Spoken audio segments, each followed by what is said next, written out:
बिगाड़ लो जो बिगाड़ सकते हो.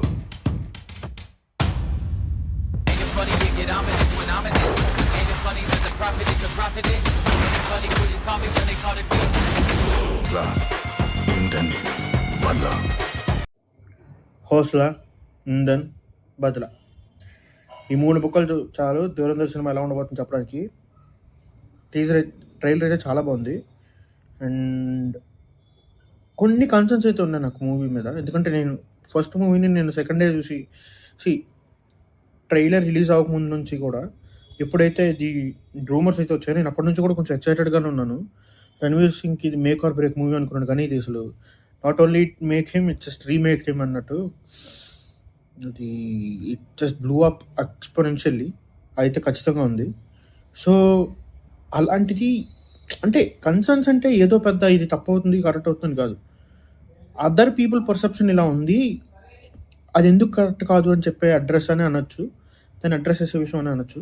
So without further ado, let's get into the video.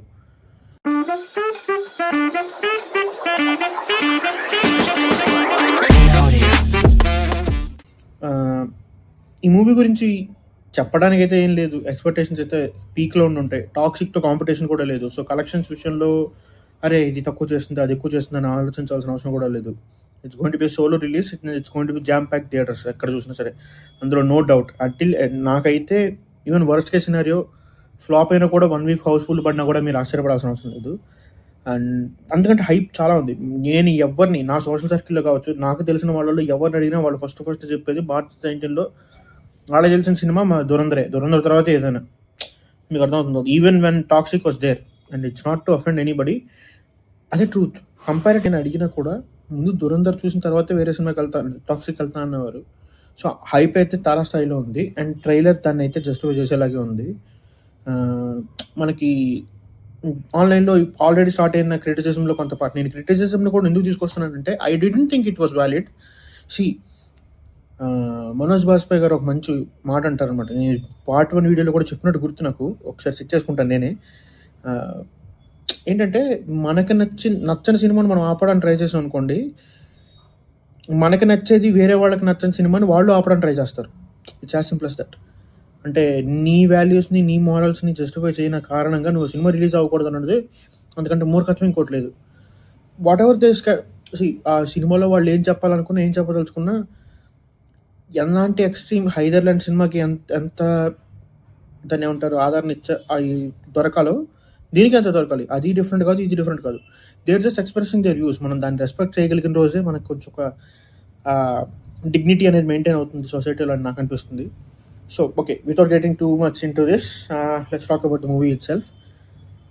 మూవీలో I think whatever we saw till now in Dhurandhar 1, I think it's going to get double down, that's for sure. ఖచ్చితంగా వాళ్ళు ఇంకా మీరు చూసిన దానికి ఇంకా డబుల్ ఉంటుంది తప్ప తక్కువ అయితే ఉండదు అనే లెవెల్లోనే ప్లాన్ చేస్తున్నట్టు అనేది నాకు అనిపిస్తుంది. ఎందుకంటే మీకు మళ్ళా మీకు అంటే స్పెసిఫికల్లీ వీళ్ళు ఆ ఫ్లైట్ హైజాక్ అయితే ఇన్సిడెంట్ ఏదైతే ఉందో నాకు తెలిసి దానికి రిలవెంట్ సీన్స్ కూడా ఇందులో ఉంటాయనిపిస్తుంది. అంటే వాళ్ళ మీద కూడా రివెంజ్ తీసుకున్నట్టు. ఎందుకంటే ఆబ్వియస్లీ మనకు ట్రైలర్లోనూ చూస్తే అర్థమైపోతుంది. డైలాగ్స్ అయితే ఉన్నాయి కదా, హౌస్లా ఇంధన్ బదలా అని, బదలా రివెంజ్. సో ప్రతి ఒక్క ఇన్సిడెంట్కి రివెంజ్ తీసుకుంటారు అన్నట్టు. అంటే ఒక పార్ట్ 1లో ఉన్న మూవీలో సెటప్ చేసిన ప్రతి ఒక్క క్వశ్చన్కి ప్రతి ఒక్క ఇన్సిడెంట్కి పే ఆఫ్ ఉంటుంది అనిపిస్తుంది. మేజర్ ఇక్బాల్ పక్కా పోతాడు ఈ సినిమాలోనే, నా డౌట్. ఆ ఫైట్ కూడా చూడండి ఎపిక్. అండ్ నాకు మనకు ఫస్ట్ టీజర్లో నుంచి వచ్చిన నాకు అది ఏదైతే ఒక మెటల్ బాల్ లాంటి దాంట్లో ఫైట్ ఉంటుంది కదా, ఊరంతా కూడా తగలబడుతూ ఉంటుంది. ఆ ఫైట్ గురించి కానీ లేదా ఒక బిల్డింగ్లో ఉంటుంది, పాత బిల్డింగ్ లాగా కోట్ లాగా, అందులో ఈ మేజర్ ఇక్బాల్తో ఫైట్ సీన్స్ కూడా లాస్ట్ టైం టీజర్ 1 రిలీజ్ అయినప్పుడు కొన్ని సీన్స్ అలా రిలీజ్ చేశారు. ఆ సీన్స్ కూడా ఎలా ఉంటాయి అనేది చూడాలని ఇంట్రెస్ట్ అయితే చాలా ఉంది, ఎలా డీల్ చేస్తానని. అఫ్కోర్స్ ఎలీనా కూడా నిజం తెలిసిపోతుంది అనుకుంటా మనకి టీజర్లో కానీ చూస్తే. So it's going to be really interesting. మనకి ఇప్పటివరకు తను ఒక వెనిలా గర్ల్ లాగా అంత అమాయకురాలు, తనకి ఏం జరుగుతుందో తెలీదు, షీ వాస్ మెనిపులేటెడ్ అన్నట్టు చూపించారు. When she got to know that he is an Indian or at least he is cheating on her family, on her, like cheating in the sense that అంటే తన్ని నిజం దాచాడన్న విషయం ఏ రకంగా తెలిసినా తనకున్న ఇండియన్ కనెక్షన్ ఏమాత్రం తనకు అర్థమైనా, I don't know how that dynamic is going to play out is something we need to see. And it's really interesting. It's really tiny subplot in the major movie, but it is interesting to see. అది కాకుండా ఈ మూవీకి ఉన్న 2 biggest strengths నా కంటికి కనపడే ఇప్పుడు రణ్వీర్ సింగ్, శాశ్వత్ సత్యదేవ్. వీళ్ళిద్దరూ is going to carry this movie అనిపిస్తుంది నాకైతే. మ్యూజిక్ ఇప్పటికీ కూడా నాకు ఈ కొత్తది కూడా టీజర్లో వచ్చిన బిట్ కూడా నాకు చాలా నచ్చింది. And the kind of music that ఈ పిక్స్ కావచ్చు, ఆ సిచ్యువేషన్ అఫ్కోర్స్ అది డైరెక్టర్ ఆబ్వియస్లీ దేర్.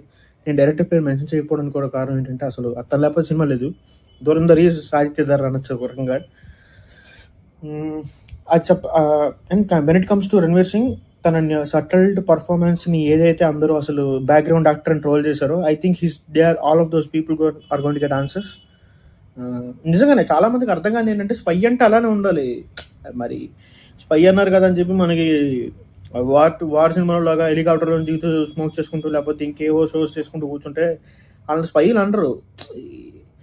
స్పై అంటే ఒక డెకోరం. రియల్ లైఫ్ స్పైస్ ఎలా ఉంటారు, వాడు వేరే వాడని విషయం ఏమాత్రం డౌట్ రాకుండా ఉండాలి. అంటే వాడు ఎంత వాళ్ళ ఉండాలి, పనుడి కింద జాయిన్ అయినప్పుడు పనుడిలాగా ఉండాలి. రాజు కంటే ఎక్కువ సంట కొడతానంటే మరి అవ్వదు కదా. సో నా డైనమిక్ ఏం మారింది, ఇప్పుడు తనే రాజు అయ్యే ఛాన్స్ వచ్చింది. సో కేజీఎఫ్ లెవెల్ ఆడుకుండా పోతుందా లేదా ఏంటి, how is going to attain that zone, ఇవన్నీ ఇంట్రెస్టింగ్గా ఉండబోయే ఆస్పెక్ట్స్ అనిపిస్తుంది. అండ్ ఇది ఒక్కటి అగైన్ నాకు కన్సర్న్. నేను లాస్ట్ టైం కూడా 3 hours 30 minutes అలా ఉందనగానే కొంచెం కన్సర్న్ ఎక్స్ప్రెస్ చేసిన విషయమే.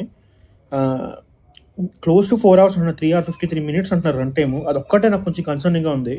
అంటే ఎంత గొప్ప సినిమా అయినా కూడా మనం ఉన్న డే అండ్ ఏజ్లో 4 hours మూవీ అంటే కొంచెం ఇబ్బంది పడతారేమో నార్మల్ జనాలు అంటున్నాను. The reason that I'm saying this is, ఇప్పుడు ఈ సినిమా చూడాలని ఫిక్స్ అయిన నాలాంటి మెంట్లో వాళ్ళు ఎవరు ఉన్నా సరే పక్కా చూస్తారు. 4 గంటలు 6 గంటలు పెట్టి చూస్తారు. ఈ సినిమా అందరూ చూడాలనేదే నా బాధ.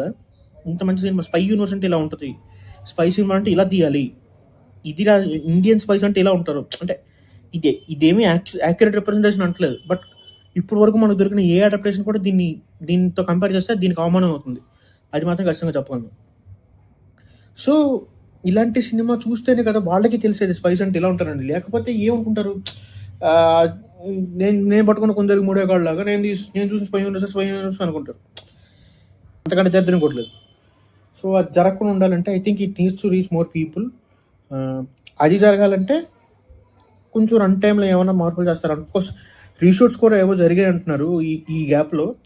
టు యాడ్ దట్ అంటే నాకు తెలిసి నేను ఖచ్చితంగా పార్ట్ 1లో క్లిక్ అయిన ఇన్సిడెంట్స్ ఏవైతే ఉన్నాయో దాన్ని డబుల్ డౌన్ చేస్తారనో, లేకపోతే దానికి పే ఆఫ్ దానికి ఏదైనా కనెక్షన్ ఏమైనా సెర్చ్ చేస్తారని అనుకుంటున్నాను. Whatever it is going to be, part 1ని 50% మ్యాచ్ అయినా సరే ఐఎమ్ హ్యాపీ. మీరు అనుకున్నారు ఖచ్చితంగా కామెంట్స్లో చెప్పండి. మీకేమనిపిస్తుంది, ఈ సినిమా ఎంత పెద్ద హిట్ అవబోతుంది? ఈసారి 5 languagesలో కూడా ఎట్ ఎ టైం రిలీజ్ చేస్తున్నారు. Do you think it is going to be receptive as it is in Hindi? ఖచ్చితంగా మన తెలుగు స్టేట్స్లో అయితే పక్కా ఉంటుంది. మనం అదర్ స్టేట్స్లో కలెక్షన్స్ వాటి బట్టి అంటే వాళ్ళ దగ్గర వచ్చే రిసెప్షన్ బట్టి కూడా చూడాలి. I think it is blowing up in all over India. అంటే మన ఆంధ్ర కన్నా తెలంగాణ కన్నా కాకుండా ఓవరాల్ ఇండియా బ్లో అప్ అవుతుంది కాబట్టి సో చూడాలి ఏం జరుగుతుంది అనేది.